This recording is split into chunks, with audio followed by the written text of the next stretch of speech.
Dernièrement, la visite du président français prévue au Mali a été annulée. Après une longue brouille diplomatique entre Paris et Bamako, principalement due aux pressions françaises sur les autorités qui dirigent la transition dans ce pays africain,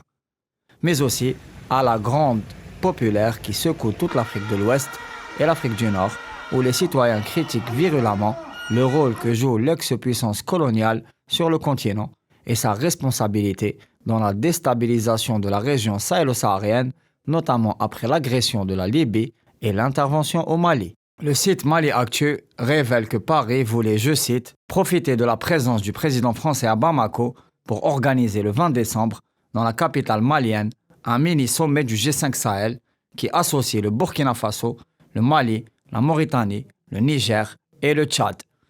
Le président du Niger, Mohamed Bazoum, était attendu à Bamako pour l'occasion. Ce sommet aurait dû permettre d'associer aux discussions des représentants de la communauté économique des États d'Afrique de l'Ouest, CEDEAO, avec laquelle les autorités de la transition entretiennent une relation pour le moins tendue. Ce rendez-vous annulé est aussi à mettre en écho avec les nombreuses protestations populaires contre la présence française au Mali, et surtout au Burkina Faso et au Niger, où un convoi militaire important lié au dispositif Barkhane a vu une opposition farouche de la population qui s'est interposée lors de son passage.